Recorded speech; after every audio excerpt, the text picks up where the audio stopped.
So this is us, myself and John, and the topics we're going to cover today. I'm going to talk a bit about what JMS and other journals generally seek in review papers. I'm going to talk about a metaphor which I developed with my colleague Dermot Breslin when he and I were joint editors of the International Journal of Management Reviews, and talk about some handy tips, why papers get rejected, what you might do about it.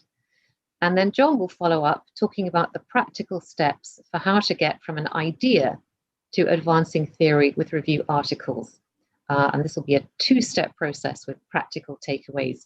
And we have a reference for you just at the bottom of these slides, the paper that we were talking about that John and myself wrote with Rika Sarala and Corinne Post about advancing theory with review articles.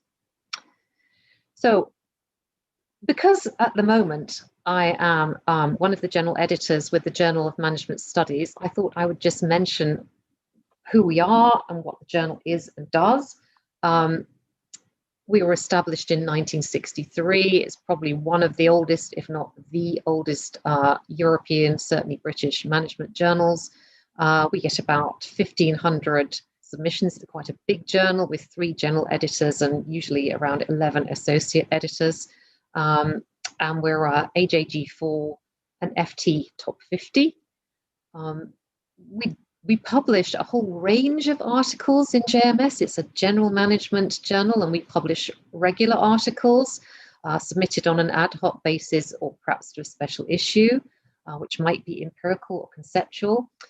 We have a lovely section, JMS Says and Point Counterpoint. Not really going to talk about either of those today because our focus is on review, regular articles, really general management aspect to these. The JMS Says and Point Counterpoint tend to be specialist papers, often by experienced scholars. That gives you a very quick, broad picture of JMS. What I'm going to talk about today, of course, is review articles in which a scholar offers an overview of a particular area of literature with implications for further research. So I'm going to start by just thinking about what do JMS and other generalist journals like the International Journal of Management Reviews, where I was an editor, look for in review papers. Articles which advance knowledge of management and organization, usually in fields such as org theory, org behavior, HRM, strategy, and so on. The more prestigious journals, I think, increasingly are looking for papers that are unusual, surprising, quirky, challenging. I know that Academy of Management Annals certainly has in its rubric something about seeking review papers with attitude. They want something that tells a story that's a bit different. Most general management journals seeking review papers, unless it's for a special issue, don't give preference to a particular topic or method, but they are looking for papers that speak to a general readership. So if it's a general management journal, it's really important to embrace the general readers that might actually seek review articles there. It's very easy to get caught up in the very specialist area that you're involved in that might have 20 people that are really, really interested. Not to say you can't do a review in that area, but you need to think about making your argument about how that's really relevant and interesting to the general readership. And most of the prestigious journals are looking for a strong theoretical orientation in the review paper. Most general management journals would be looking for a state-of-the-art, comprehensive review of a particular research field. And quite often, writers of those kinds of reviews might have a proven track record in this area of concern. I'm guessing that many colleagues with us on YouTube and Zoom today might be doctoral or postdoctoral. And in that case, you are in the perfect position to write a review. If you've just finished your doctoral studies, you really know what the state of the art is. You're really cognizant of the field and what should be included and what tells a good story and what doesn't.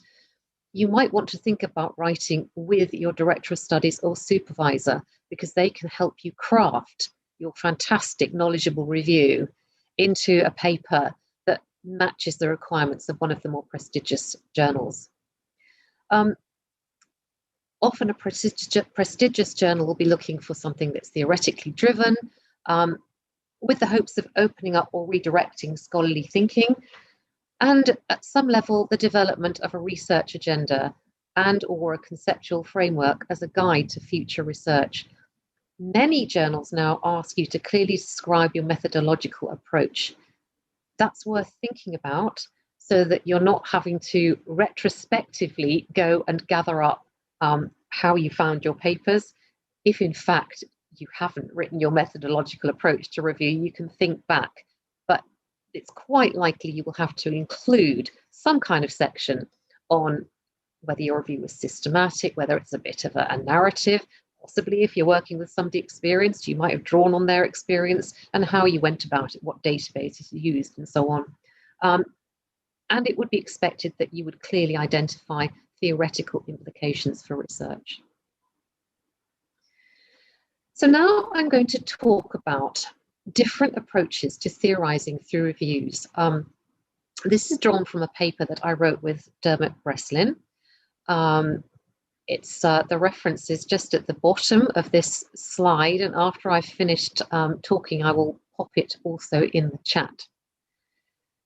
And we use a metaphor in our paper to help the writer position their review and think, what is the purpose of the review? As an editor, it's very helpful when you open up a new paper if the authors can tell you what it is that it's trying to do. What's your purpose? What's your contribution?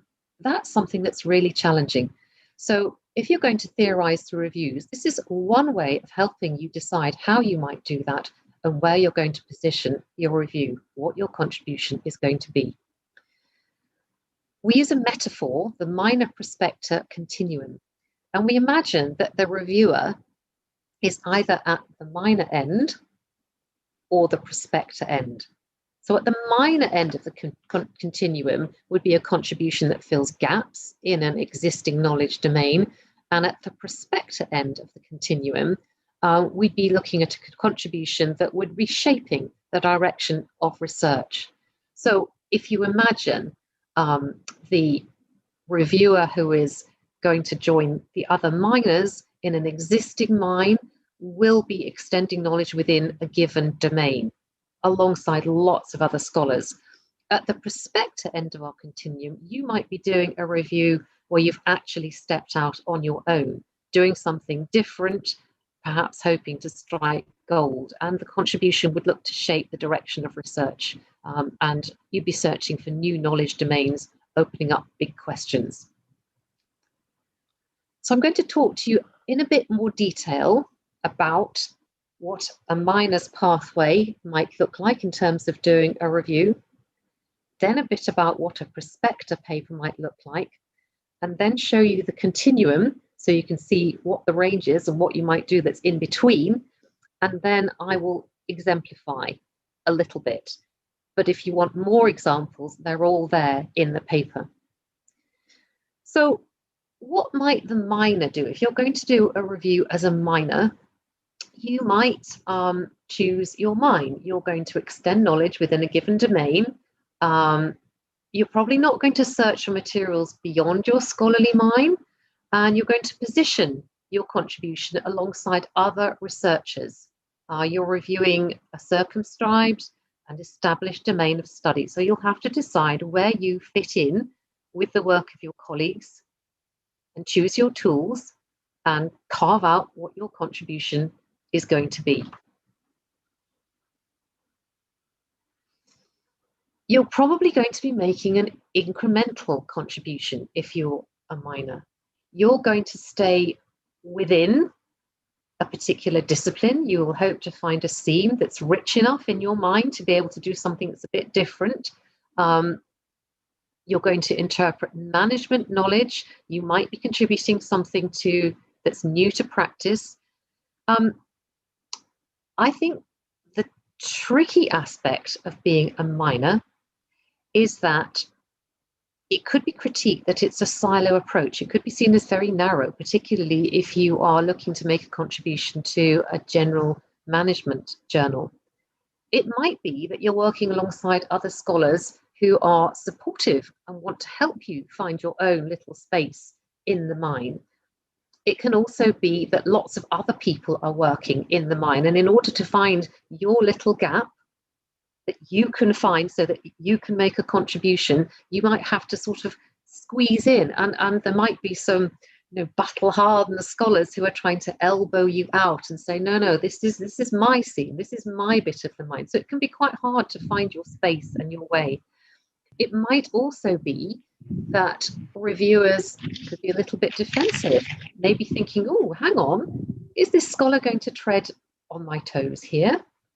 So it might work well in that you are dealing with a familiar topic area, you're engaging with scholars who are working closely alongside you, who understand the topic area, and it might well be that you get supportive reviews because it's obvious which scholars should review your paper because it's put very clear boundaries on the research domain, and if they're supportive, you can get supportive, helpful reviews and move forward. But it might be risky, and it might be that if it's a mine that's been very well worked, when it arrives on an editor's desk, the editor says, oh, another review about strategy, maybe not for us. What about the prospector? Well, the prospector is taking a gamble.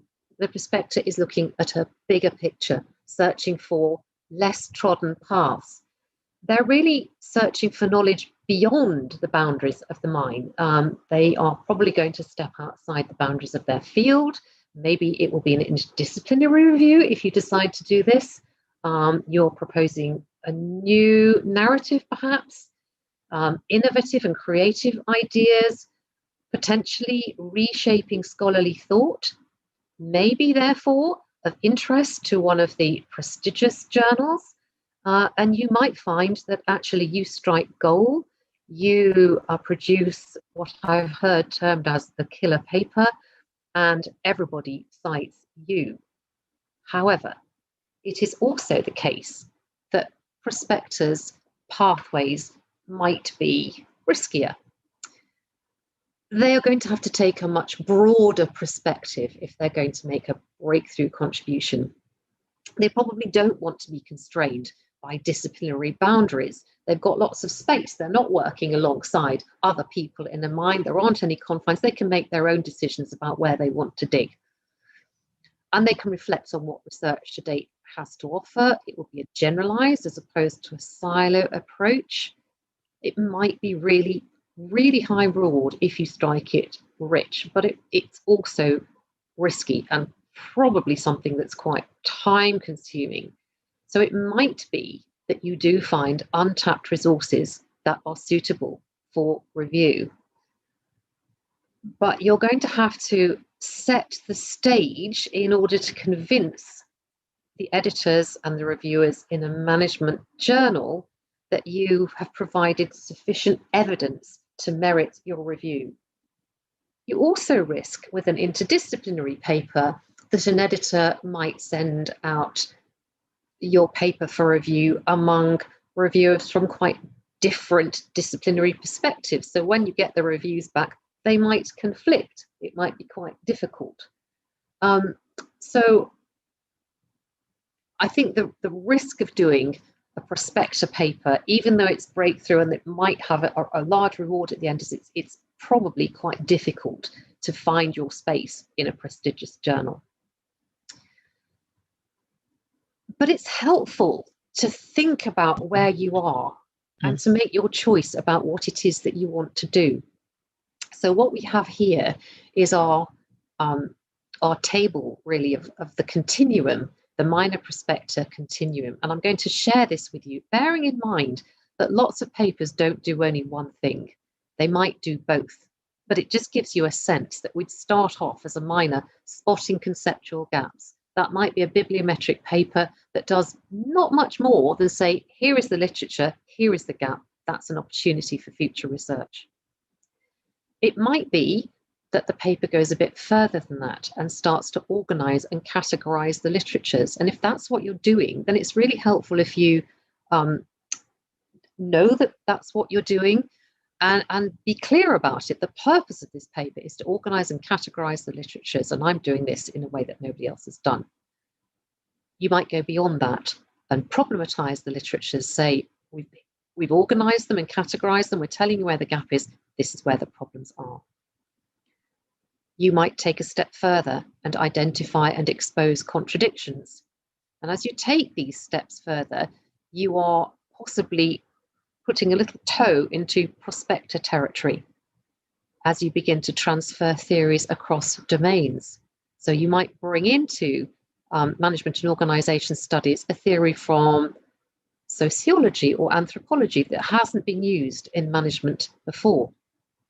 You might develop analogies and metaphors across domains, and you might start to blend and merge literatures across domains.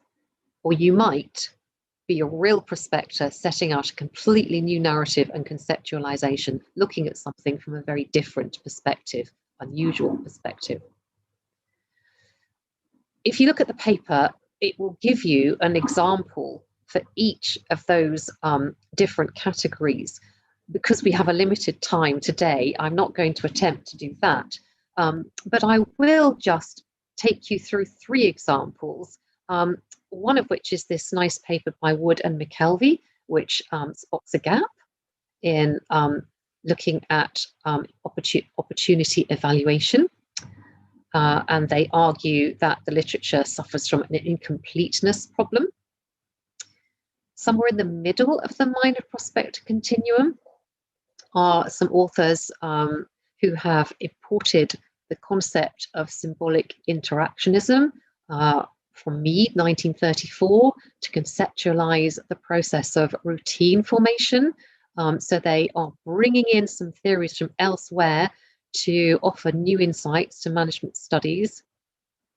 And then finally, an example of what I would describe as a prospector paper by Carl Rhodes and Alison Pullen, where they look at corporate business ethics from a rather new and different perspective, drawing upon feminist theory and political theology, so quite unusual and different theoretical perspectives and lenses. And they set out new theoretical agendas for understanding the reasons for corporate adoption of business ethics. And what this paper is saying is that often if corporate organizations support CSR, it might be because the chief executive and the board are looking for personal glorification. And that raises all sorts of questions like, are they framing themselves as a kind of God that can change the world? Does it matter what people's motivation is as long as they're doing something for good? So this is a really nice example, I think, of a prospector paper. I think one challenge that writers of a prospector paper face if they want to do a review is that whole thing of it's really important that you have to actually set up the context and the evidence. It's very easy for a prospector review to slide into being a conceptual paper. And if actually the purpose is a review, you're going to have to review the field really thoroughly and set your new ideas in that context, which I think they do nicely in this paper. So some handy tips for writing review papers. It doesn't matter where you're submitting your review paper. These things are important. Clarify the scope, objectives, and purpose of your review. I hope the minor prospector continuum will help you with that. Check for fit. This sounds really obvious, but have you followed the author guidelines and engaged with papers previously published? In my case, in JMS, in Dermot Breslin's case, in IJMR. It might be a different target journal. It might be AMR, it might be Annals, but have a look to see where there are papers that they may not have reviewed your area, but there might be something you can engage with. And suddenly that makes it seem like you're part of the conversation in that journal. Especially important if you've sent a review paper that's been rejected from one journal and you're hoping for the possibility of publication in another. We all know what that feels like. The pain of rejection never goes away. We all continue to experience it. But what can happen very easily is that something that's rejected in journal A appears on the editor's desk at journal B, and the authors haven't really done this whole check for fit, reading the author guidelines again. So you need to make sure that you recrafted your review and thought it through to think about how it will fit with the new journal. Identify your theoretical contribution. JMS and most other leading journals would be looking for analytical, in-depth reviews with implications for knowledge creation and transfer. And I guess really there's an implication there that probably a really pure minor paper that's just looking at here's the literature and identifying the gap might not be going far enough today to get into a prestigious journal. It would probably have to go a little bit further, at least problematizing, perhaps, for example, the area, certainly organizing and categorizing. Reviews that advance theory, most journal editors will be hoping they're going to provide opportunity for developing novel and engaging theoretical ideas, obviously based on informed understandings of past research. If the journal asks for it, it's important to explain your methodological approach. Every journal will have its own view on this. JMS, for example, is open to a plurality of review styles, but authors are expected to explain how they selected which literatures to include and exclude, how the boundaries are delineated, how they envisage their theoretical contribution to the field. I've mentioned this before, but writing for a general audience is really, really important, and it's a real skill. So it's very important that your paper is clear, jargon-free, comprehensible, and interesting to a generalist reader. It's inviting to editors and reviewers if it can provide the foundations for new research, a strategic platform or springboard for future research agendas. And you can do that in many different ways with many different approaches through the minor prospector continuum. Nobody wants to think about rejection, but as I've mentioned, it does happen to all of us, often.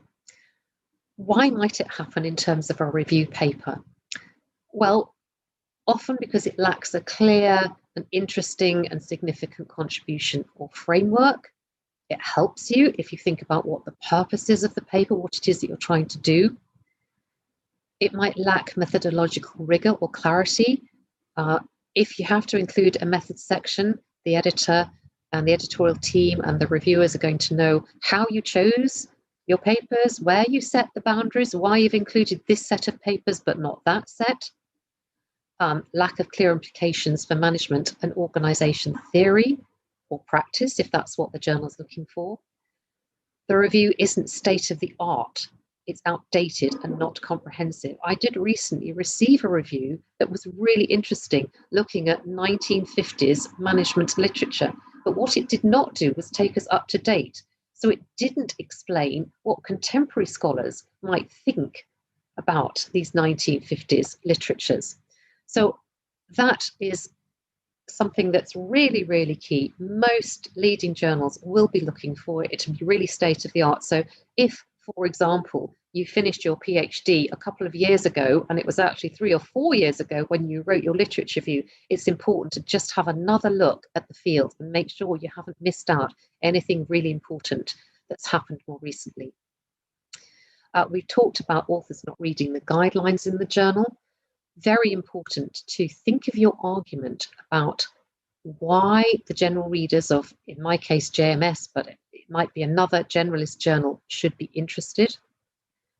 The review is underdeveloped. The purpose is unclear. The presentation of the paper is sometimes really messy. And that's really difficult because you can get a paper that's got some really nice ideas, but it's got cut and pastes and little notes in the margins, and it's just not in the state where you can send it out to reviewers. So first of all, read the guidelines of your chosen journal. And I would absolutely advise, get others to offer a friendly review. Ask somebody, perhaps outside of your immediate field, to read the paper and see if they understand it and find it interesting and can think of ways that they could make links to what you're saying. And ask them to say, is the presentation of the paper clear? Do you understand what my purpose is, what I'm trying to do? As I mentioned, doctoral and postdoctoral authors are in a great position to write reviews. You know the field better than anyone, and probably better than you ever will do in the rest of your career, unless you happen to get time out to do a specific research project, or you get researcher leave when you can really read. Once you're into the melee of teaching and citizenship, it can be quite something to keep up with everything that's published. So it's a really lovely position to be in if you are just recently completed your doctoral thesis. I'm going to stop sharing now. So I think that is it from me in terms of the end of my presentation, and absolutely up to you, Sergey, what you would like to do. John and I thought we'd just run the two together and John would follow straight on and take questions at the end, but I'm happy either way. I think that would be the best way, if John starts his presentation and we will take all the questions at the end. Is it going to be all right with you? It's okay with me. All right, John, will you share your slides then? I'm going to try.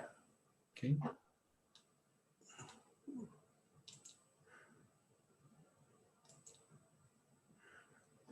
Can you see them? Yeah, if you swap the display settings, so we don't see your next slide. So on the top, yeah, no, on the top. I'm sorry, you do or not? There's on the top, there's a button, display settings. If you, Oh yeah, I don't know how to. just press the arrow. A little bit left, yeah. This arrow? I think I cannot see your cursor now. Oh. You were nearly there. Oh. Up, left. In the middle, there's in the middle, display settings, this one, if you press this one. So swap. Yeah. Okay. Yeah, that's perfect now. It's good for you. Okay. Welcome everybody. I'm glad to be here with you and share some of these ideas. Again, I want to thank Sergey and Ibrat for inviting Caroline and I. And as I said, you know, what I'm going to try to do is complement some of the things that Caroline has been sharing with you earlier.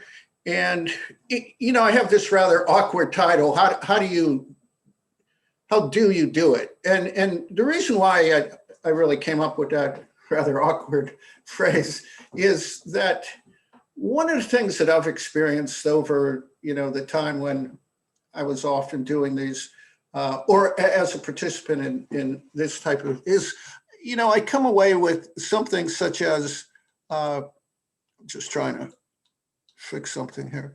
I come away with, okay, I get it. I get the ideas that you've been telling me, but how do I actually go about doing it?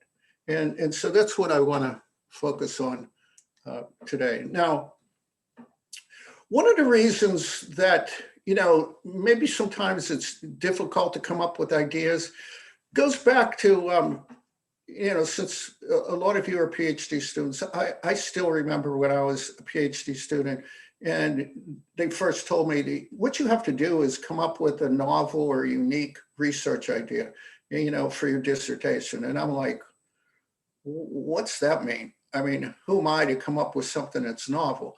And so one of the things that became clear to me after a while was that what scholars mean as novel or distinct or unique is a little bit different than, you know, what we might think about it as when we first start. And what scholars are really saying to us is, you know, you have to have something that's optimally distinct. Optimally distinctive. And there's some good papers written about optimal distinctiveness. And I think it's a really cool idea that really says, you know, you have to be different, yet you can't be too different. Because if you're too different, then, you know, people are going to reject you. And if you're not distinct enough, then you're going to get some of the feedback that Carolyn was just mentioning. Now, in our paper, what we really did, and And again, when I sat down and started to think this through, I in some ways wish we would have said this a little differently in the paper. But there's two components if you're going to write a review article that makes a theoretical contribution. First, you have to have a topic. And, in the orange box there, I have, what I think are topics. You could think about theories, for doing a review of theories. You could review a phenomenon. Most often we see reviews for streams of research. You could do reviews for constructs. That's very common. And I want to throw methods in there because you do see that as well. And sometimes that's overlooked. But you have a topic, and then you also have to say, okay, how am I going to make a theoretical contribution in that topic? So what I put in the yellow box is the ones that we put in to the article and gave examples for, but it's no way limited to those things. But I think, the core idea that I'm trying to get across with this slide is that there's two components, and you have to think about these two components as you start to work on an article. Okay, what's the topic I'm worried about? And then how am I going to make a theoretical contribution? And to me, this helps with something that's very important, Caroline was mentioning as well, is you have to focus. So I said, okay, well, how do I come up with, can I give you any practical tips or advice for coming up with optimally distinctive ideas? And what came to me is that, what a lot of the things that we're doing is trying to develop absorptive capacity.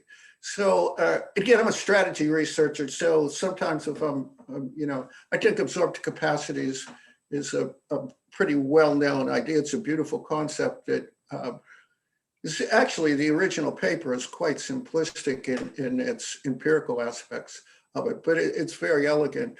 It's the idea that, very simply, it's an idea that, if I'm given a piece of information, a new piece of information, do I have the foundation to be able to understand the implications of that? And in our case, do I understand how those implications can help for the research that I'm doing or for working on a project such as this? And so what I'm trying to do here with this slide in the next couple ones is saying, how do we get ideas? There's two steps.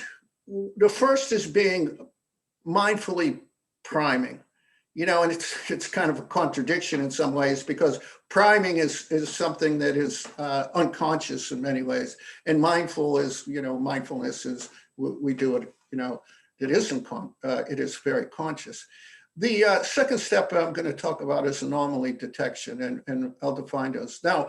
Why I selected these two or thought these things through, these two steps, is because it's moving beyond exemplars. I think exemplars are really important and it's nice to read them, but, and people would say that to me when I was first starting out my career, look at exemplars for articles, and then what you try to do is imitate those exemplars, and they never really pan out that well because it's sometimes very difficult to imitate what other people are doing, and especially their approach to that. So I advocate looking at exemplars, and in fact, at the end of the set of slides here, I have a couple other exemplars for you to consider. But I think I want to move beyond that, and I want to talk about these two steps. And then what I'm going to do after I talk about these two steps is show you how I'm trying to apply this now with the current research project that didn't start off with thinking about a review article that can make a theoretical contribution. But as we got into the empirics of this, it led to that. And so I want to share that with you as well. Okay, now, the notion of mindful priming is, as I mentioned, when you think about priming somebody, you're setting one stimulus up with another stimulus so when they come in contact with that second stimulus, you've already set them up to think in certain ways. And as I mentioned, this really becomes somewhat of an unconscious phenomenon. Now, mindfulness, which is another very interesting stream of research, is doing something on purpose. So this first step that I'm saying is, what you have to do to develop absorptive capacity from a, really a theoretical perspective in this one is oriented, is you have to do at least three things here. And I teach a theory course seminar, and it's really revolves around these three notions. And let me just talk briefly about this. When you get the slides, if you want the slides, I have put in the notes section a variety of things to help with some of the definitions and so forth. The first thing I think is really important, and let me just say, Europeans tend to be much better at this than people certainly in North America, is epistemology and ontology. The Johnson and Duberly book, I think, is a really nice book for laying out different epistemologies and ontologies and so forth.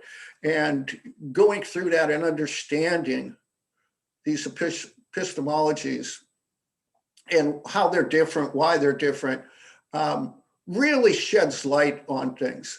One of the things I told my daughter in this way is that when she first went to college, I said, you really have to listen to how certain professors talk, because you don't have to know their background, but you're going to know their background if you listen to the words they use.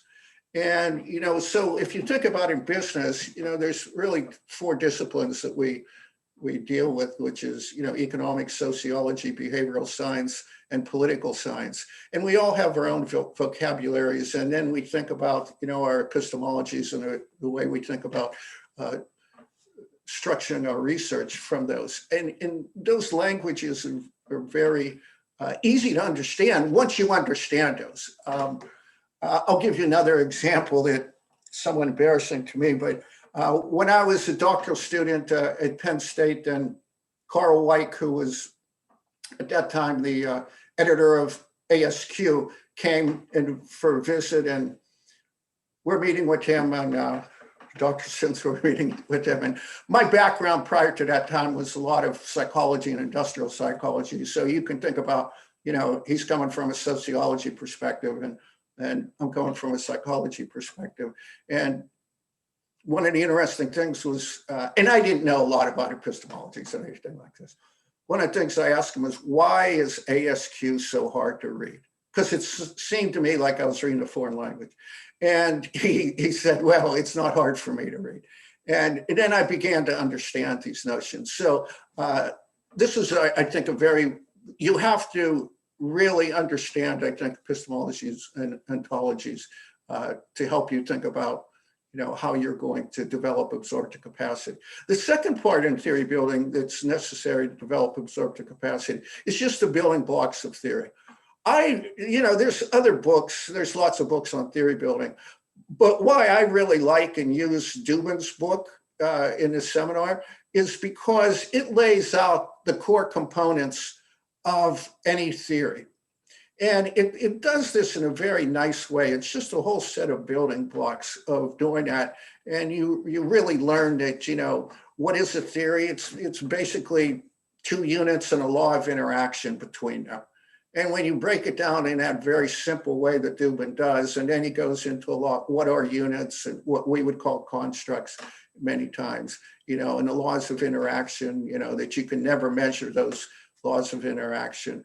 And is those whole set of building blocks that he goes through is really valuable for understanding, how you can make a theoretical contribution. The third part of mindful priming to me is mechanisms. I just really am a believer in mechanisms, and I again often recommend Hedstrom and Swenberg's edited book Social Mechanisms. It's a very good way to start understanding mechanism, because it's full of different chapters, and where people were showing here's mechanisms in this context or that context, and they introduced their bathtub model of mechanisms there as well. But mechanisms are really important because they're the ones who are, mechanisms are really what explains the laws of interaction that you have in a theory. And so, this is the three things. Now, there's obviously other parts that are involved with this mindful priming, but to me, these are core things that all of us should know to develop absorptive capacity, because in this way, then when you start working on your particular research projects or a literature review, what you can do is start to apply that absorptive capacity for what I call anomaly detection. I was looking around, I was trying to come up with different words for this one. And when I started to look around, it became very clear to me that many of you probably know this, is that anomaly detection is really dominated by statistics or analytics. And excuse me, they have a lot of very good things there, but I'm taking it in a little more general way than the statistical approach, although that is one approach to do that. So what is anomaly detection to me is it's a task of observing or searching for something that's unexpected, unusual. It doesn't conform to our expectations. And that's in your topic area. So I'm researching a topic area, and if I have this absorptive capacity, then I can start to apply it, theoretical absorptive capacity. Then I can start to apply that to observing or searching. Now, I separated out observing and searching because somehow, and I wouldn't argue much about this, but somehow I think they're different. Searching is, to me, a very active project. I'm going to search for. Observing is sometimes, I'm doing stuff and all of a sudden, oh yeah, you know what, I observed this. But the notion is that what you're really trying to do is detect anomalies. And if you detect anomalies, then these anomalies, and I'm going to show you with my example, a couple ones we detected that led us to do what we're doing. If you start to detect a couple of these things, then this sets you off for saying, what can I do from a theoretical perspective? So the second bullet point is really something that, my interactions with Kathy Eisenhart is, she often does this, is in her articles, you'll see this: conventional wisdom suggests. And then she'll go on and talk about, an anomaly. She doesn't necessarily use those words, but it's a way of contrasting the two. So what are we truly trying to do in anomaly detection? It requires a deep understanding of your topic and then applying mindful priming to the theory. So, the topic is in the orange box, what are we going to do this review on? And then the mindful priming of theory, and that's in the yellow box. Okay, so let me transition with that little background to an example of how I am trying to do this. And I'm trying in bold because, a lot of the things that we do, as Carolyn was mentioned, sometimes they don't turn out as well as we would like. Now, what I want to share with you is a project, and I want to keep this in mind, and I'll probably say it multiple times, is this project is currently underway where we didn't start out with thinking about a review article on what we're doing, but I want to show you how, as starting to do the research, it just said to us, you have to do these things or you can't really progress in what you want to do. So the notion of the broader definition, or not definition, but title of what we're looking for at is Bottleneck Evolution and Value Dynamics in the Online Video Streaming Industry.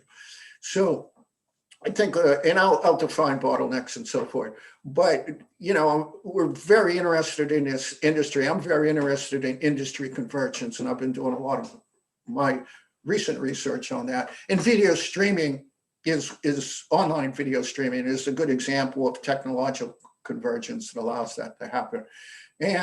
But bottlenecks is just, to me, a fascinating concept. So we're just talking about how do you put those together. And from a strategy perspective, we also want to look at value dynamics and value dynamics for the ecosystem and the players within it. So the time frame of this study, when we're starting for the empirics, is from 2007, pretty much the nascent part of the video streaming ecosystem, and to the present. We're just continuing to do this. And Jung is one of our PhD students that I'm working with her on her dissertation in this area. So that's a little bit of a setup.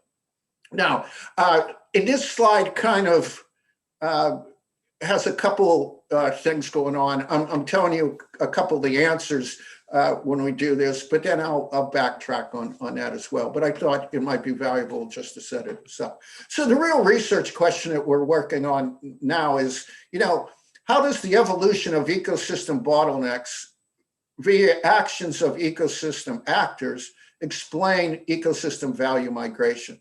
And then I'm putting on as during the nascent and growth stage of the online video streaming industry. So there's a lot in there that we're doing, but it's the broad research question. Now, one of the things that we found, and this goes back to the anomaly spotting notion, is that bottlenecks are rarely well defined in a study. And so one of the things that we had to do was come up with a definition for that. Now, the definition we have here is about version 22. It's just natural that. But what we consider bottlenecks are critical components, often referred to as subsystems of an ecosystem, that constrain an ecosystem's value proposition. Now, when we talk about this, we're really talking about value creation. And the analogy I like to use here is value creation to me is, can we make the pie bigger? Bottlenecks prevent ecosystems from making the pie bigger. Now, the second part of the definition is, but can also benefit actors that control them. And that's what we really refer to as value capturing. So value dynamics is value creation and value capture.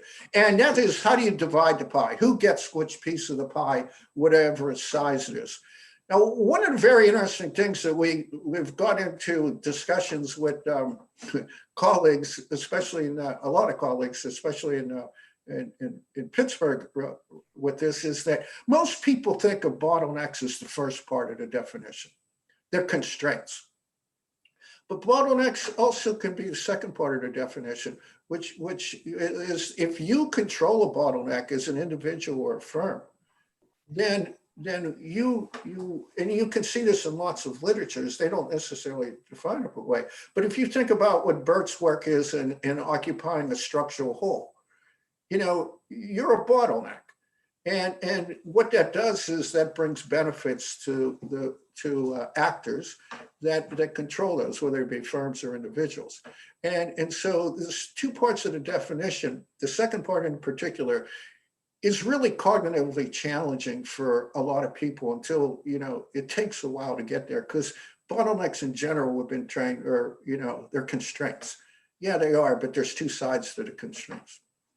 Now, the third bullet point is just the notion of ecosystem bottleneck evolution, because what you're going to is saying is, we're not just interested in a bottleneck in this ecosystem. We're very much interested in how bottlenecks evolve over time. And when I'm talking about evolving over time, I'm talking about inter ecosystem bottlenecks, not intra. So a bottleneck can obviously evolve over time, but we're looking at that, but we're really most interested in moving from one bottleneck to another. One bottleneck gets resolved, and then what this does is it opens up other bottlenecks emerge, and they have some type of interdependent relationship with prime, current, or even future bottlenecks as they become salient. So just a little background about it's, again, leading us up to what we're doing. So this leads to this picture that we did. It's called a blueprint, and in ecosystems, it's often the word blueprint is used to talk about the process flow in an ecosystem.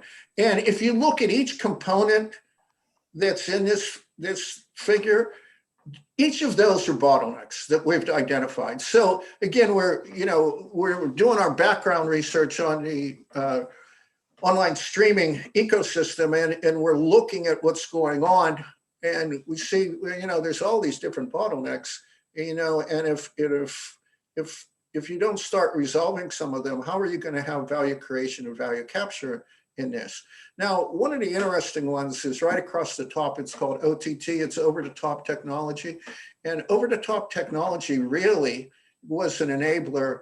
It was a bottleneck, but it was really an enabler that allowed online video streaming to occur because it allows you to bypass the cables, so you can directly stream through the internet. And that's kind of an enabler that connects the content production part with the end users. So what we've been doing is collecting data and trying to qualify, what are these bottlenecks and what are types of those.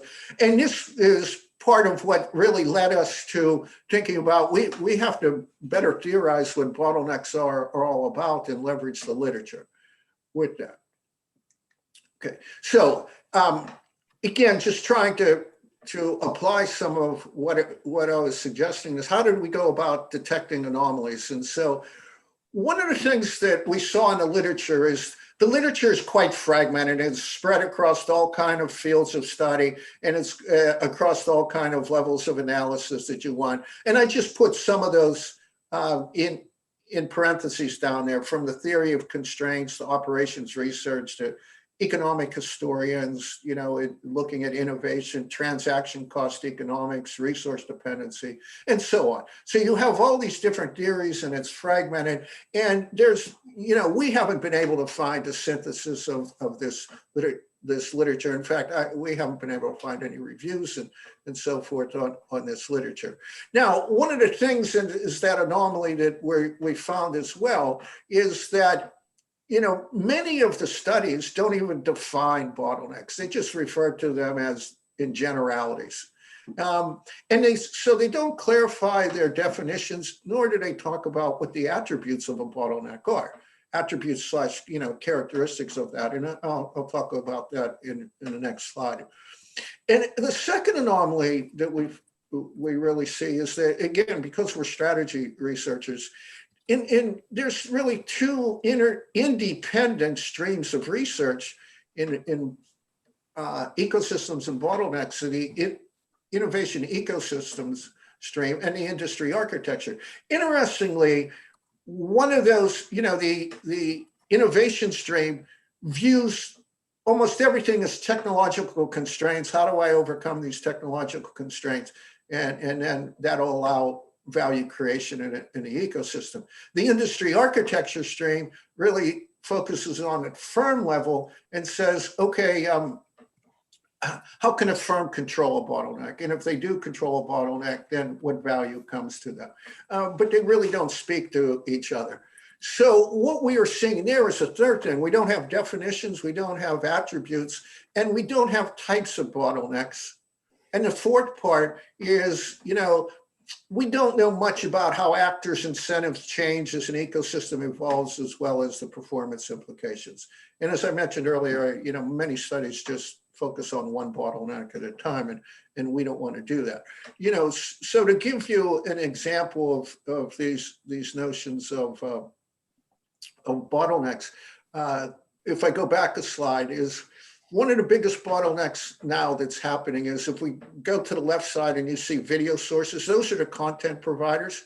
And then if you go the whole way to the other side where we see the end users, you and I watching something, one of the biggest bottlenecks you have there is quality content. Is there enough quality content? And you see companies like Netflix, just spending billions of dollars trying to create all kind of new content. So we've addressed certain of these bottlenecks, such as the cloud, and content delivery. But what we're now really struggling with is, some of the content distributors, those focal actors, we call them focal actors, because those are the Netflixes and the Hulus and everybody trying to distribute content. But what we really are seeing now is things like, well, end users, how do they keep satisfied? And how do they create that? That's led to things like vertical integration. Netflix, as we remember, was not vertically integrated. They just had alliances which allowed them to use a lot of content. And in recent years, they've really vertically integrated into content production. So you see those as ways of addressing bottlenecks over time. Okay, so what are we doing? Advancing bottlenecks theory. What's our focus? So our focus, going back to the two topics we're talking about, is that, what we're working on is synthesizing the bottleneck literature. And the second part of that is construct clarity. We just don't think there's construct clarity. And that's the theoretical part of this. And I have Sotheby's article because I really like that. If somebody talks about construct clarity, he has a very rigorous and thorough way of thinking about construct clarity. The other thing that we're doing in some of our initial steps is applying the life cycle framework to theorizing bottleneck evolution. And I have Van de Ven and Poole's article down there. It's just one example of because what it has is 4 different change theories, and of which life cycle is one of those. And so, you can rely on that and then develop the life cycle concept, which is well known.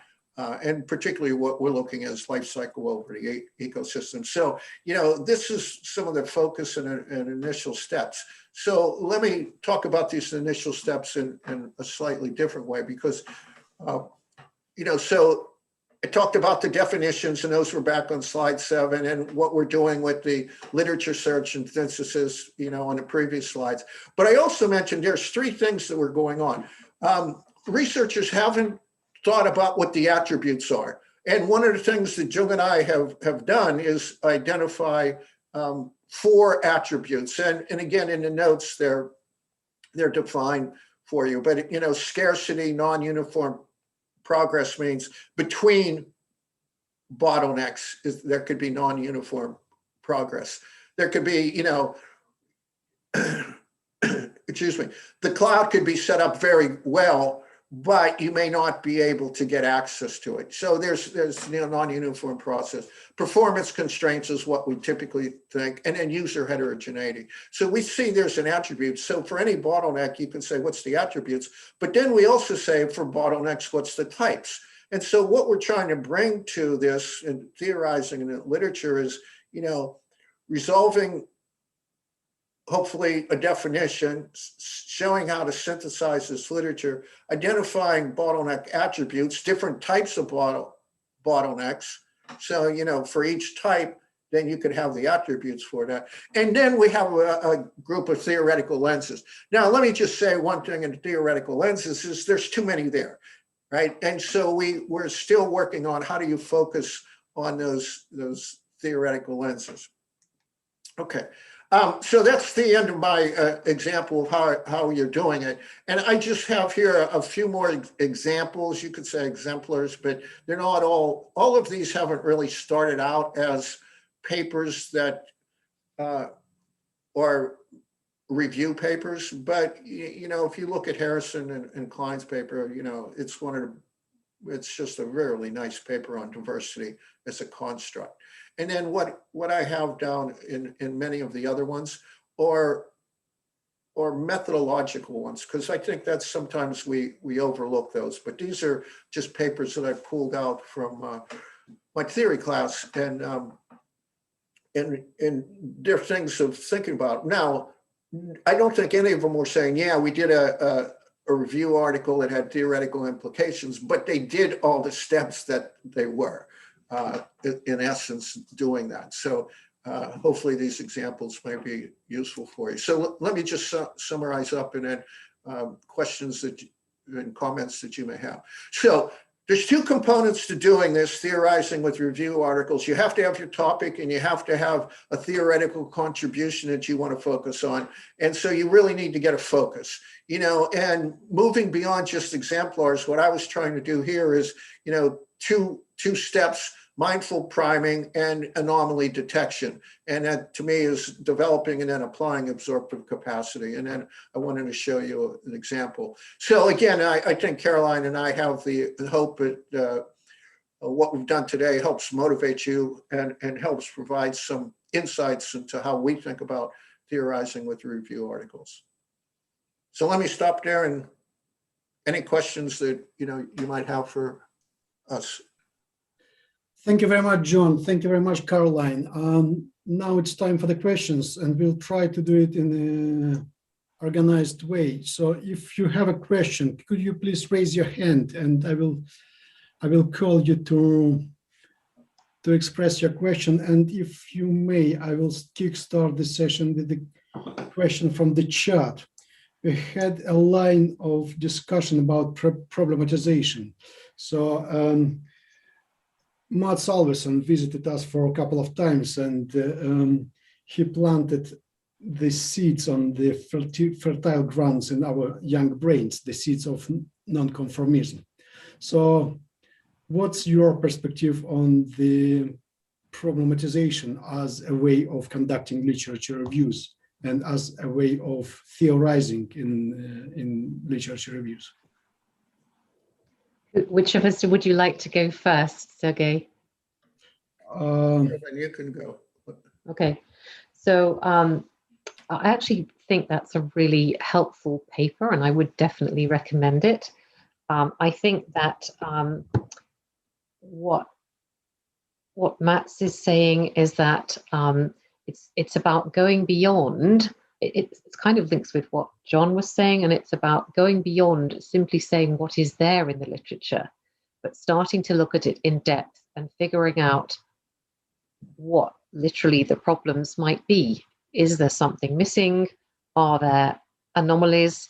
And as you write the review, you've got some decisions to make, because there are some reviews that problematize the literature, say, hey, there are problems. This doesn't accord with that. Or it might be that you go a bit further, and you might do something like transferring a theory from a different domain to help you understand better the literatures than anyone has done presently. That might be what you might do. John, I don't know what your view would be. Yeah, I think I missed part of the question, but I would put problematization, is one of the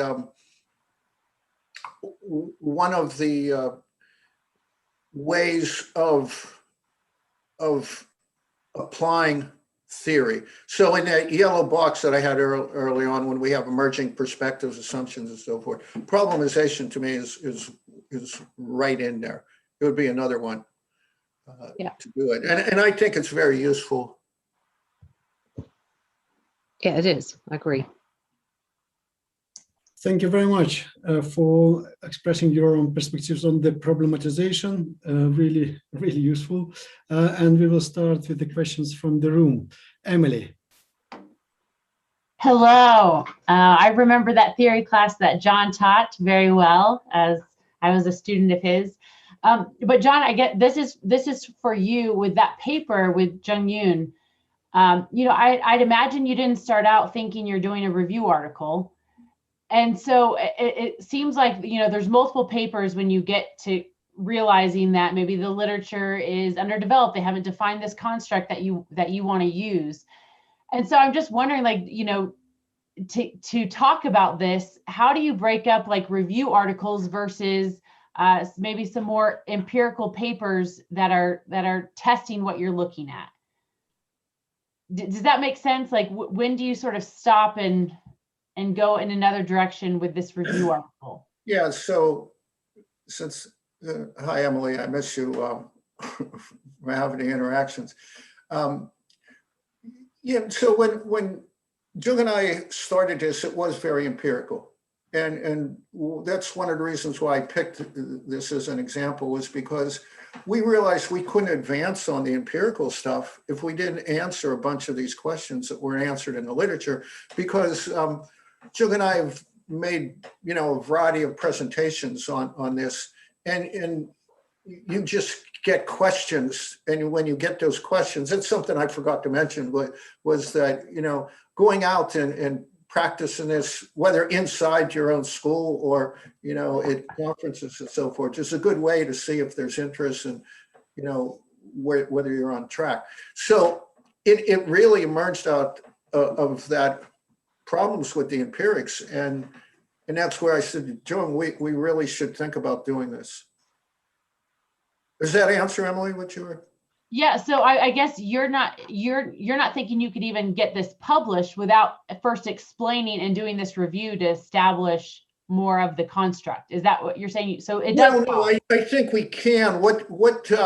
So for example, the definition of bottlenecks is critical for us to get the empirics published, both the evolution of bottlenecks and that.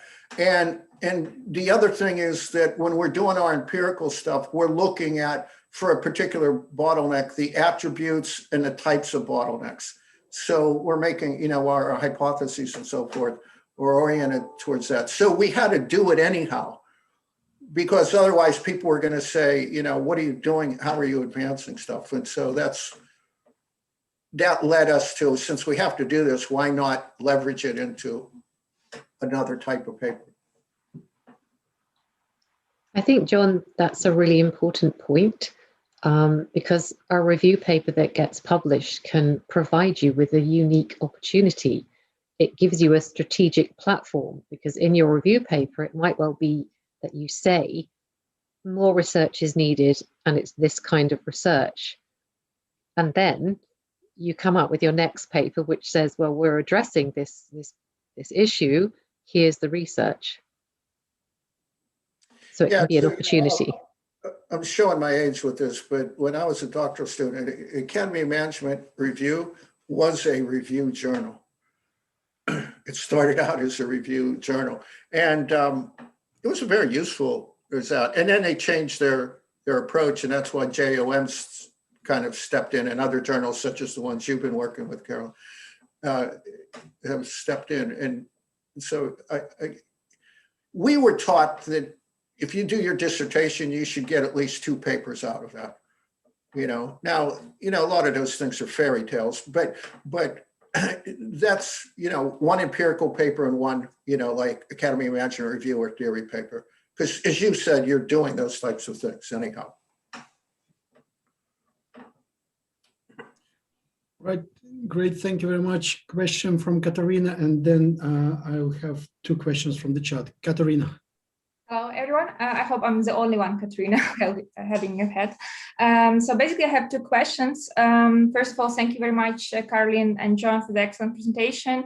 And especially, I like very much the minor and prospector view, kind of finding this match to understand better the literature and publish your research. But I was thinking, like, is there any kind of a middleman between this minor and prospector view? So this is the first question. So is there any kind of a middle thing between filling the gap and shaping the direction of research? And the second question refers actually to John's presentation. So as far as I understand, this bottleneck research kind of challenged also existing definitions. And my question is, like, what is the best way to challenge these existing definitions? For example, there are recent discussions among scholars studying innovation ecosystems, where we see ecosystem as a community and not only a value network. So similarly, there are other different theoretical extensions, basically in the process research, for example. So yeah, similarly, there are like, for example, how do you see basically the opportunity to challenge existing definitions and contribute with your empirical research to the papers, to publishing? Thank you very much. Okay, so shall I start about the range of what you might do from mining to prospecting? So yes, absolutely, there are things that you can do that are in the middle, and that's what the miner prospector continuum is trying to say, that the pure mining paper is at one end and the prospector paper is at the other end, and then in the middle are options to do different things, and there's a scale. It might be that your paper is closer to the minor end of things, it might be that it's heading towards a prospector paper. So in terms of what John was talking about, identifying and exposing contradictions or anomalies, that could place you somewhere in between the two quite nicely. And it might be that in so doing, you're also bringing in theories from across domains. And so you'd be somewhere in the middle of the minor prospector continuum. So yes, there are different ways, and it's possibly easiest to see how it's done by looking at some of the exemplars. So if you actually go to the Prescott and Gatrell paper, then for each step along the continuum, we provide an example of a paper that's doing just that, problematizing the literature, or perhaps developing analogies and metaphors across domains, and you can see what the authors of those papers did. And I think in terms of getting published, the chances are probably greater if you go somewhere in between those two opposite ends of the spectrum, because I think it's easier to get the editor and the reviewers on side if that's what you choose to do. So if I understood your question correctly, what we did was we started, every time we found bottleneck paper, we tried to see how, we wrote down what their definitions were, if they had a definition. Most of them don't have definitions. They just said, you know, there's a constraint, bottleneck is a constraint. And, you know, they went on. Many times bottlenecks weren't the focus, the central focus of a paper, but they were being used. But how we started to do it was gather all those definitions. And then since we were looking in the strategy literature and ecosystem literature, we started to adjust, you know, develop our own definition, you know, and that's why it came to those two components. If we were going to synthesize it, we needed those two components to it. And then we just started writing, rewriting, arguing, getting other people to argue, you know. So for example, what Sharon Alvarez, one of my colleagues at Pitt here, you know, what she said, the second part of the definition is really isolating mechanisms. And I agree with her. You know, if you can take a bottleneck and control it, you've created an isolating mechanism for yourself. And I thought that was a very valuable insight that she gave us, and, you know, said, okay, so there's another body of literature you can draw on to see what you're doing.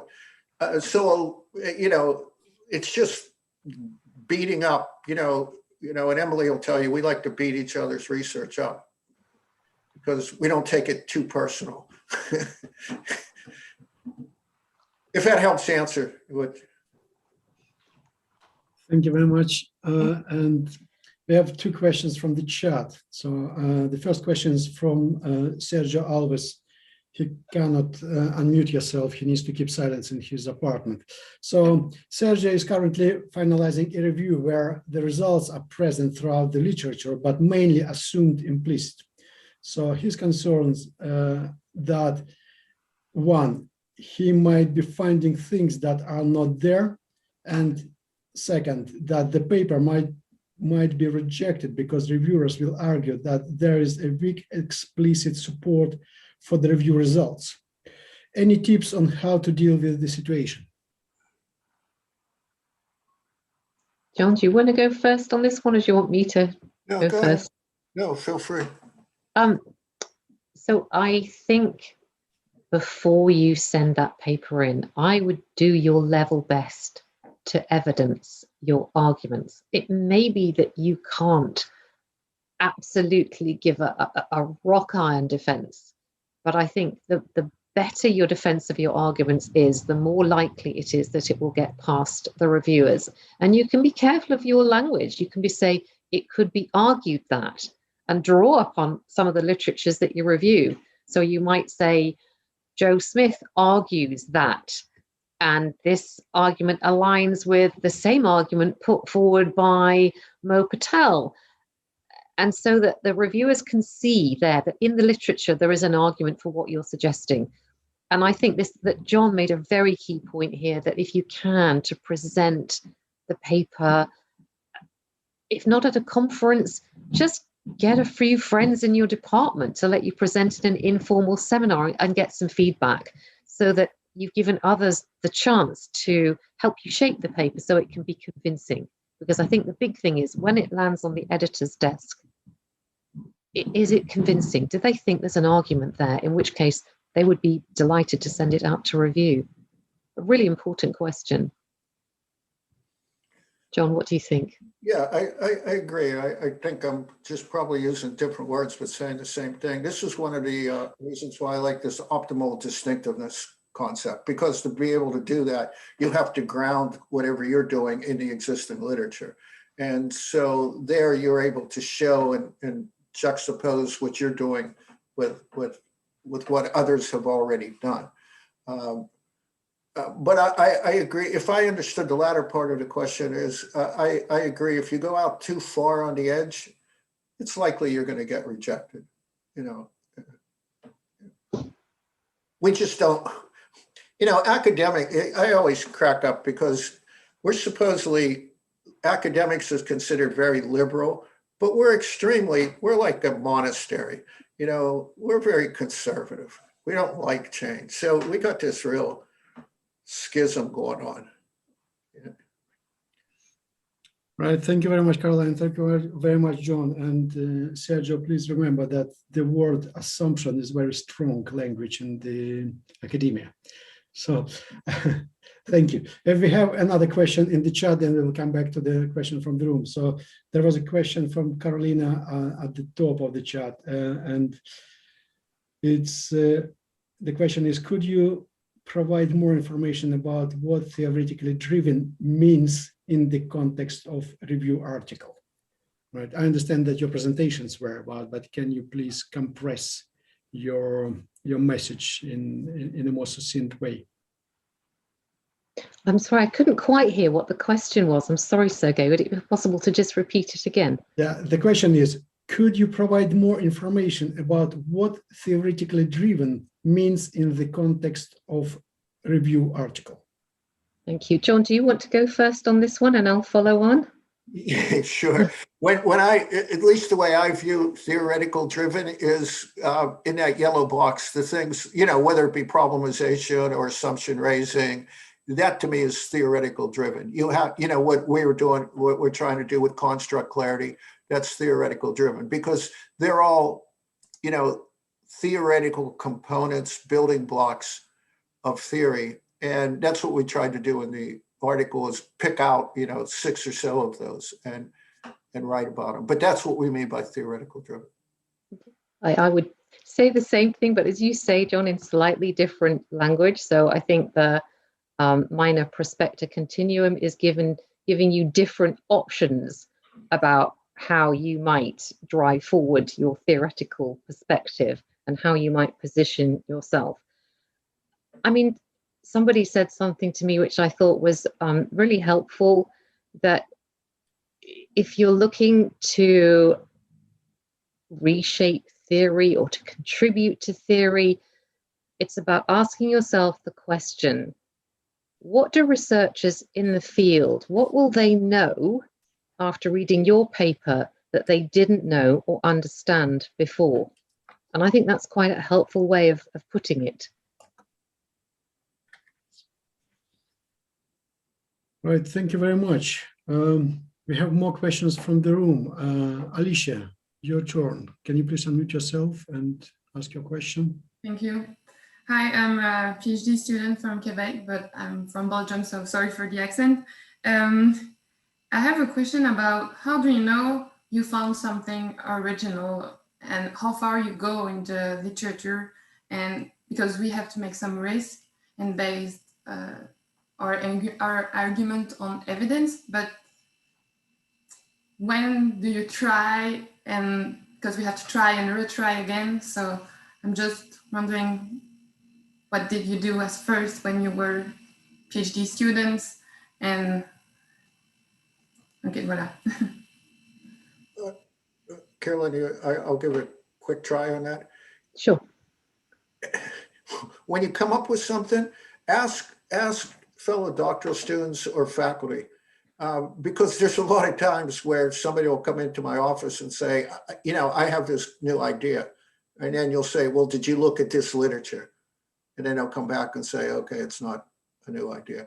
So I think, you know, again, to me, you know, the spotting of these anomalies, you know, it comes from you just thinking through, you know, I know this literature, but then I always go and ask people and they'll tell you. And the more diverse group that you have, the better, because they're likely to, you know, be tied into a wider network of ideas.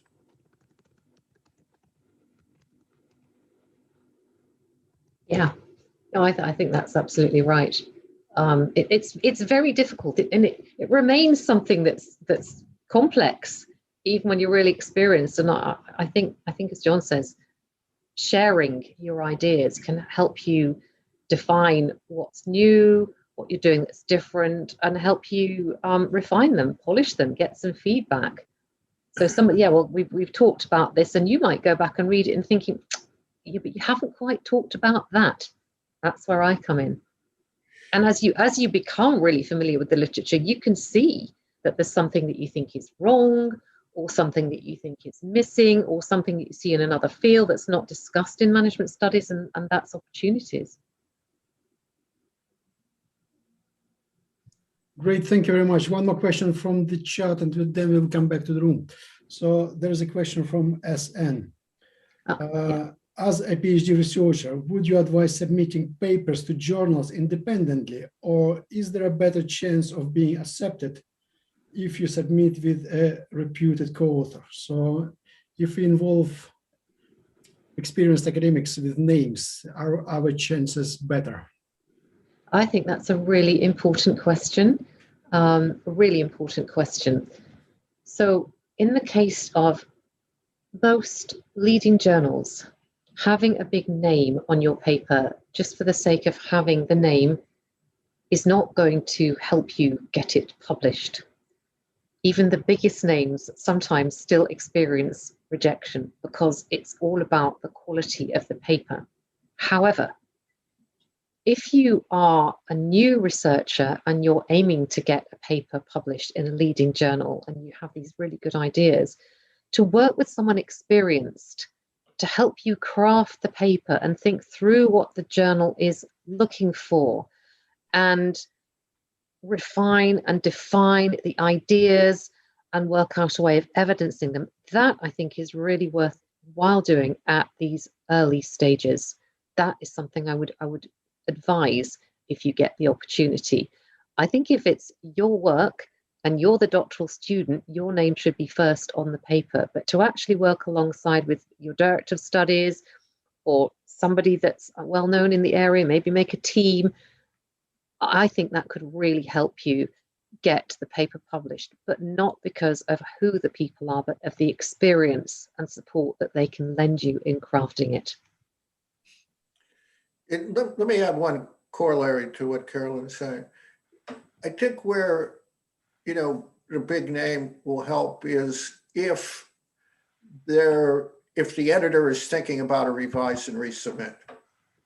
Because then, once Dan Schendel said to me is, one of the things he looks at is who the authors are, if the paper is good enough for a revise and submit, because he's saying, I'm trying to evaluate whether they can actually do the revision. And as Carolyn was saying is, people who have had experience in doing this can really help with some of those subtleties, the nuances. Thank you very much, Caroline. Thank you very much, John. So we are coming back to the room. Anastasia, your turn. Thank you. Hi, my name is Anastasia, and I'm a PhD student. One more at Temple University in Philadelphia. And so my question is related that when we do a review, we find a variety of theoretical lenses used. And as John, you mentioned that in your project on bottlenecks, you are still in the process of trying to focus the theoretical frameworks. We can't meaningfully review them all and include them all in the paper. And I know there's no straightforward way to do it, but do you have any tips or advice on how you are doing it, or like how are some of the things that can help to filter through that and help us focus? Because I think when I came into it, it seemed like a review paper is so long. When I'm trying to write it, I realize how many decisions are in it, and it's really very short. And focus is so important in that. Thank you.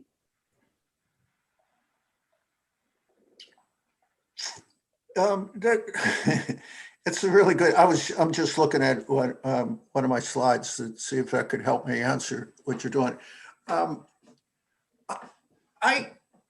I again think that it comes down to, writing, rewriting, talking and so forth, and then people saying to you, or you saying to yourself, this particular framework or theory is not as central to what I'm trying to do.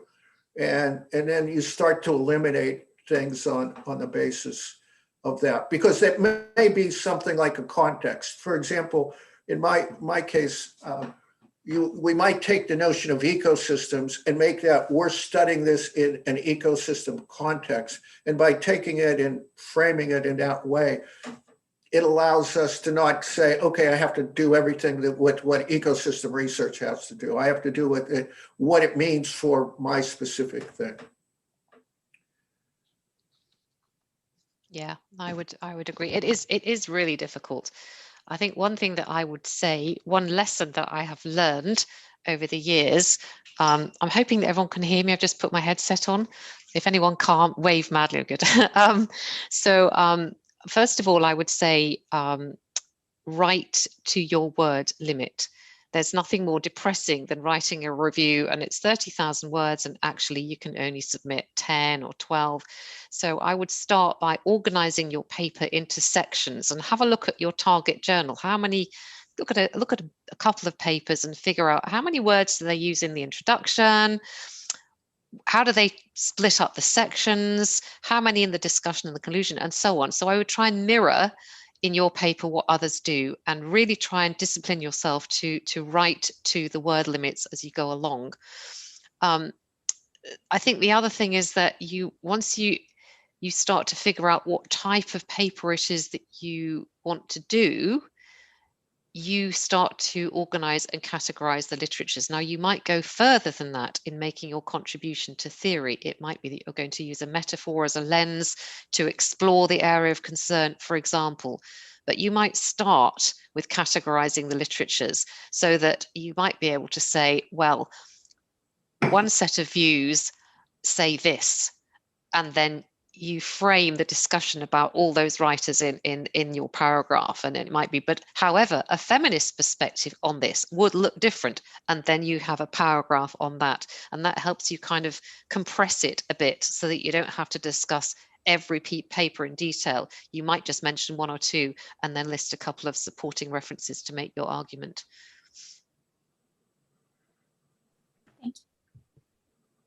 Thank you very much. And we are progressing to Mama Rena. Mama Rena, if you unmute yourself, you can raise your question. Thank you so much, Sergi, and thanks to John and Caroline for wonderful presentation. It was really insightful. I just have perhaps two questions. The first one being that I had Caroline mentioning that, you know, one beautiful thing when you've written a paper, your contribution there is perhaps asking yourself a question, what is it that somebody is going to learn that they have never come across before, which could really be an ideal contribution. But to what extent do I know that what I have just found out of regard as my contribution to this paper has never, ever, ever been, you know, brought forth by any other scholar or researcher? The second one would be on the publication aspect of it, where we're talking about maybe bringing expertise or learned scholars and researchers. So if it were to be a market paper, this is my PhD, and I'm looking for probably assistant professor tenure in a university after completion of my doctoral studies. Will there be any harm if I have a co-authored paper, or most universities would require that I have published independently from my doctoral studies, if I were to consider that paper to be my market paper? John, do you want to start? Shall I start? Do you want to go first? Let me do the second one a little bit, and then you might want to comment on the other one as well. Okay. One of the, you know, this is another crazy thing about our field is, if you go into all our classes, what do we teach? Teamwork. You have to work in team. And then, you know, the people are saying you have to do independent research. So at some point, there may be value in doing a paper or so, you know, to show that you can do it on your own. quote show you can do it on your own. But I would never let that hold me back of having co-authors on that. It's just a silly, it's just silliness. You know, as I said, we do a lot of silly things, and that's one of the silly things we do. And I'm sorry, but I think the first part of your question was to Caroline anyhow, because I kind of forget it. So Caroline, I'll turn it over to you. Oh, that's fine. I can remember some of it. So I agree with John about co-authors if it's appropriate to have co-authors. It's certainly in recruiting to the University of Liverpool, that wouldn't be a problem. I think it could even be a benefit because it might be showing that you are well networked within the field, and that's good. I do think you might get some questions at an interview to try and make sure that you understand what you've done and what the paper is about, and to demonstrate that you are the lead researcher on it, even if you have co-authors. I think that would be important. I think you were also asking about if you are going to write about something that is completely new to the field. Is that right? If you're publishing, yeah. Yes. So I think that takes you very firmly into prospector territory. And I don't know whether you're talking merely about writing a review paper here, or whether you would have some empirical material to share. I think in either context, it sounds like this is a prospector paper. And I think what you would have to do is really work out how you provide the setting and the context to be able to argue that this new finding has its place within the management and organization studies field, and indeed within the journal that you are targeting. So I think that would be really important to work on the literatures that you review, to give yourself this key context so that you can locate your very new finding within that, and it's not just standing on its own. I don't know if there was something else in the middle of your question, which I've also now forgotten. No, I think you've addressed that. And I think this last answer is helpful because I believe that it can also apply to either theoretical or empirical paper. Yeah. But it's not more so that, you know, you have this something new, but it's hanging somewhere without being located within a particular, you know, discourse. Yeah. But what is important, I think my take-home message is that locate it within the literature that you have used and identify some of the gaps within there, and then you can motivate and argue around what you have on the table, not necessarily without having any support to augment whatever the contribution you're bringing forth. I think you have to think about who your audience is, and there are two audiences or three audiences really. One is the first person is the journal editor, so you have to convince them that it's relevant to the conversations that take place within their journals, and indeed the reviewers. And the journal editor has to be convinced that the readers of the journal are going to also think, yes, this has something to do with me. I saw some reviews about a paper that was unusual. And one of the reviews said, when I started reading this paper, my question was, what does this have to do with management studies? However, when I got to the end of it, I was convinced by the authors this has everything to do with management studies. So they did a really good job setting their argument in this wider context of the management literatures to demonstrate to the reviewers that although this is a bit left field, actually it's very relevant. Yeah. Okay. Thank you so much, Caroline. You're welcome. Thank you very much. We have one more question from the chat, then we will come back to the questions from the room. Can I remind you, please, if you have a question, please raise your hand, and when it's going to be your turn, you'll be able to unmute yourself and ask your question. We have a question from Sergio, who needs to keep silence in his room, and that question is to John. So it is related to scope of reviews and what to do with the scope. And he comes to your slides as an example. So on the slide number 10, is it a single review? Doesn't it seem quite broad for a review? So what would be your answer in this instance? Yeah, I'm looking back at slide 10. If I understand, he's asking if it seems quite broad. Yeah, and you know, so the real thing that we're trying to do, and I don't know if we're going to be able to incorporate the life cycle part. It's certainly construct clarity is the central. If I was going to say what's the most important for our perspective, it would be the construct clarity. Now, the second part, you know, would really be more of the application of that construct clarity, and it might be too much. And that's why in the next slide I said focus.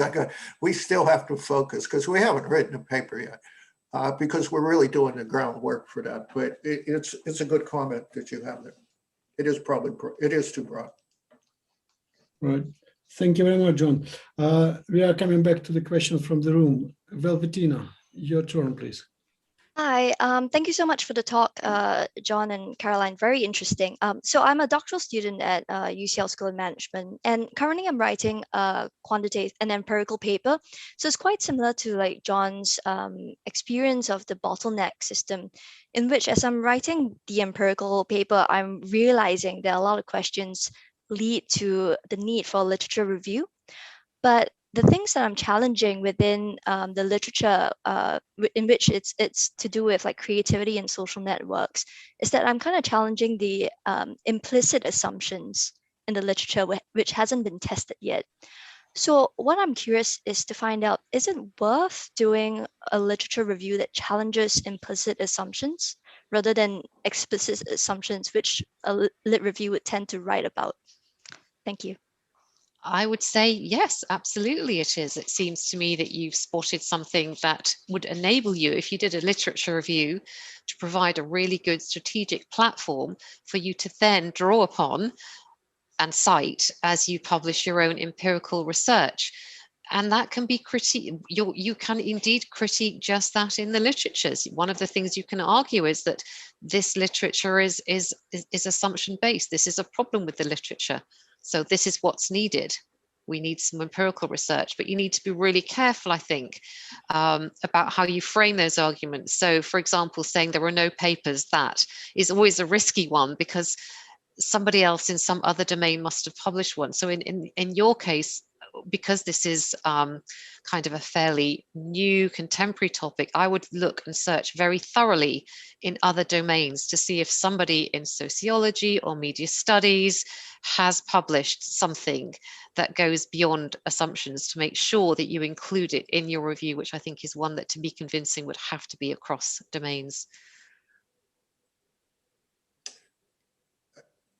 I agree with Carolyn. It's, you know, if you can identify implicit assumptions, I think it's really worthwhile. Cool. Thank you so much.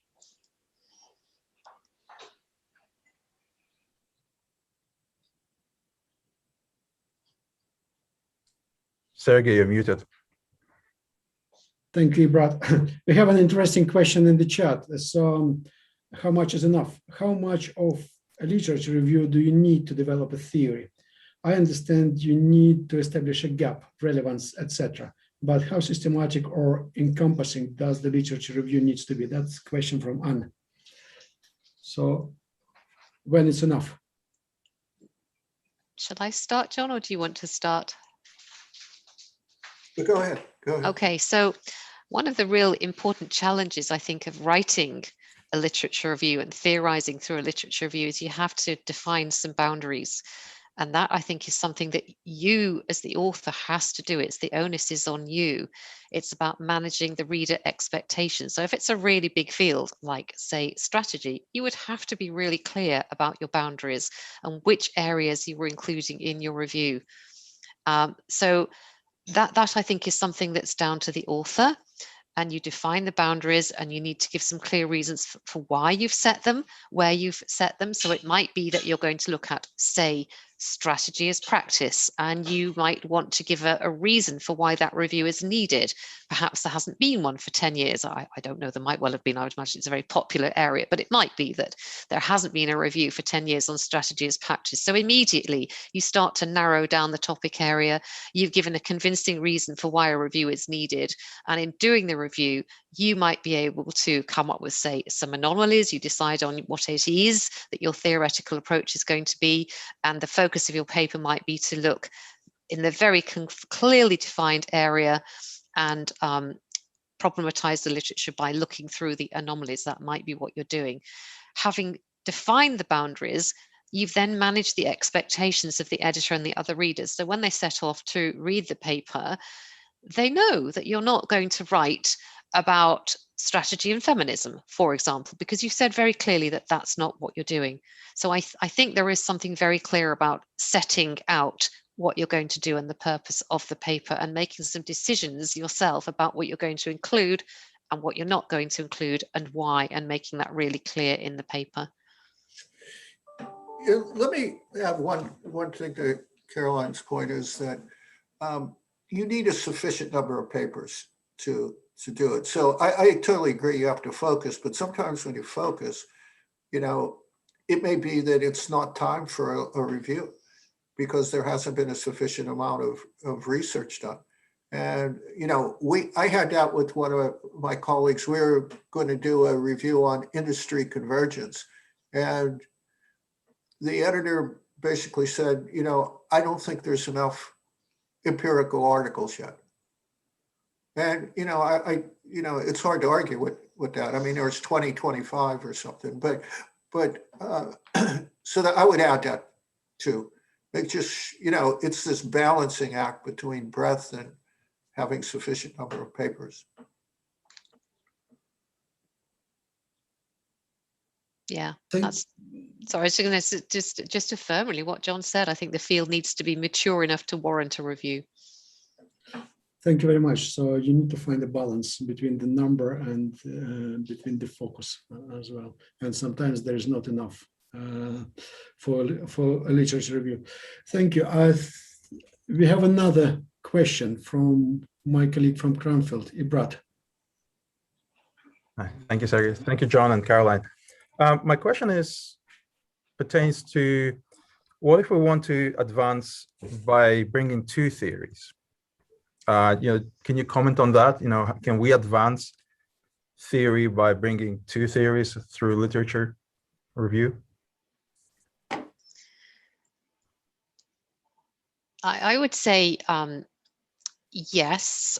However, you would really need to set the boundaries, as in the last question, of what you were doing. And I do think it is risky. And I'm not saying don't do something that's risky, but I think if you are going to, it's really important to know what the risks are so that you can parry in your paper any criticisms that you might get from an editor or reviewers. So, for example, if you are going to draw on two grand theories or theorists, you will get split reviewers quite probably. So if you were going to look at Foucault and Marx, say, you would get one reviewer that is interested in Marx and one who is interested in Foucault, and it might be that they can't see the merits in the two theories working together. So I think you'd really need to think through carefully how you're going to make that work. And the arguments need to be evidence-based so that it's very clear that the result that you've come up with is something that's very relevant to management studies that you couldn't have done unless you use the two theories. But I don't think it's an easy route. So I would definitely use the path that John has suggested. I would start off with presenting that in seminars and conferences and see the kind of response that you get. Maybe get somebody who's a theorist at each of those areas to have a little read of your paper and talk to you about it to see whether they think, yeah, I can see that. That's very clever. It's very original. Those theories fit, or no, you can't possibly talk about these two big theories in the same paper. You will get knocked back. That's not to say even don't do it. Some of my work is very quirky and it takes me years to get it published. People have said, oh, no, you can't do that. And I've still done it. But I think it's really important to know what the risks are and to get as much advice as you can. Yeah, it's a good question. It's a hard one. You know, I was trying to think of examples of this. And, you know, I don't know if you know Brian Uzi, but Brian really made his career as a very young scholar by, you know, what he did in his research was really, he was a hero to the sociologists because he contrasted the network notions of transactions and spot transactions versus embedded transactions, you know, and he had various papers on that. And he brought those two theories, you know, and compared, contrasted them and showed how you'd get different predictions and outcomes. And it's tough, but it's worth doing. I mean, if you have some ideas, it's worth doing. The biggest takeaway I would have is if you're doing something that you really like, do it. Yeah, you know, I really agree with that. Absolutely. And just if you really believe in something, stick with it. You know, eventually you will get there if it really is a good idea, even if it takes a while for people to catch up with you. Thank you. Yeah. Thank you, John and Caroline. That's Thank helpful. you. Thank you, Brad, for the question. And we have yet another question from the room. Naja, your turn. Hi, Caroline and John. Thank you so much for the wonderful talk. And I have a question as a follow-up to Ibrad. So I'm developing a paper where I'm bringing in two theories. So I really like Wicklund and Shepard 2011 paper that was published in ETP. And they did that. They brought in two theoretical perspectives, and then they kind of did the quants to prove which theoretical perspective would, you know, be more true in the case of the sample that they were looking at. And that's exactly what I'm trying to do in my research currently. I really like your paper, Caroline, on prospectors and miners. I'm actually using this idea for a paper of mine looking at researchers and how much they disrupt their field versus how much they mine their field, and how that would impact, getting funded by NIH or not. So I'm using two theoretical perspectives, organization theory, looking at, exploration versus exploitation, as well as prospect theory, which basically says, well, reviewers are more likely to underfund prospecting researchers. So I'm using this paper, and it's really getting to a point where it's over words, because I'm bringing in two theoretical perspectives and I'm trying to fit in with everything in the quants, and I'm not sure where if this is the right way to do it. And I just wanted to see if you would think that this is plausible to do, or if you disagree with it. It's a question for John and Caroline, so I'm really interested to hear your thoughts about this, or if I'm going overboard. John, do you want to kick off on this one and I'll follow up? Yes. If I understood you correctly, when I took many papers that I've written and published have multiple theoretical perspectives. It's not that I'm trying to prove one or the other, but it's usually I need, like when I heard your case, I've done many things where explore and exploit is with, some corporate strategy or alliancing and stuff like that. And you just have to blend the two. I think what you have to do is make sure that you can be as succinct as possible with bringing in each of and show exactly why you're linking those two together. And rather than going through, this is what prospect theory is and it's just bringing that essence into it. And that helps with the page limitations, if I understood one of the questions you have. But I think that a lot of us do that, bring two theories together and show how the research question drives that. I think you have to make your argument for why those two theories work together to help you understand your area of concern.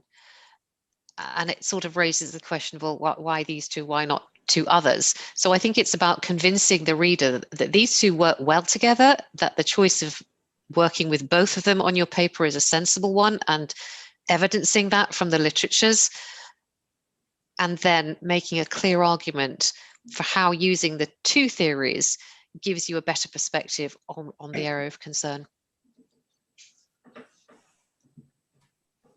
So much. Thank you very much. I don't see any hands in the room.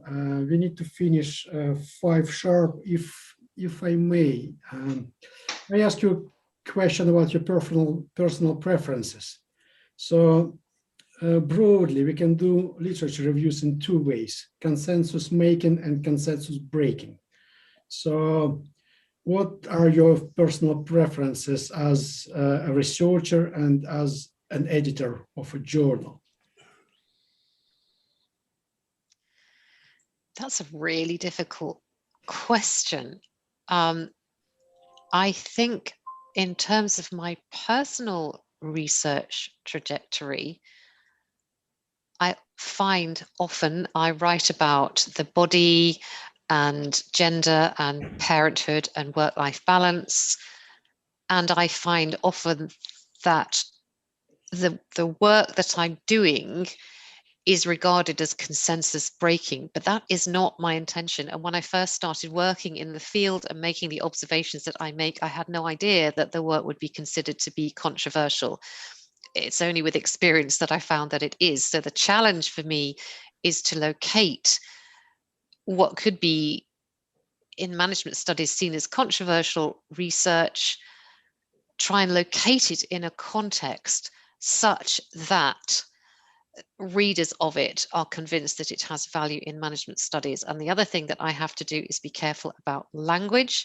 So if I'm talking about pregnancy and I use language about women's health that is very specific, sometimes the reviewers say we don't want to hear that. You have to recraft this and frame these health problems using different language. So that's my personal issue. I guess it's consensus breaking, but that wasn't intended to be the case. It was a shock to me to realize that other people didn't see the world in that way. And as an editor, I'm really open to everything. I think I'm open to papers that have interesting ideas, that are theoretically interesting, that are grounded in literature and are convincing, and I think will engage readers and fit the criteria, because I think JMS has very specific criteria. So as the editor, I'm completely wedded to JMS, and I'm looking for papers that will really engage with the journal and the readers and make a really interesting contribution. That's what I'm going to, and I don't really mind whether it's consensus accepting or consensus breaking. There's lots of room for all sorts of different types of papers. JMS is very pluralistic. John. Yeah, I echo a lot of it. I don't know, again, the Academy for a long time, and I'm using that broadly, really wanted, theory dominates everything. And there was all this, what's new and different. So that goes towards, let's break consensus. But then when you get reviews back, you get pushed in the other direction. So, I think as editor, again, like Caroline, I'm pretty wide open. Maybe one of the ways of making the controversial, if there's a way to make the controversial less controversial, it might be a way to sneak something in. Yeah, that's it. I think that's the answer, John, I'm sure. Thank you very much, Caroline. Thank you very much, John. I think we are right on time to finish this session. It was really inspiring, and I'm sure it is really useful for the younger generation of researchers. So can you please join me in saying thank you to our presenters today? Thank you very much.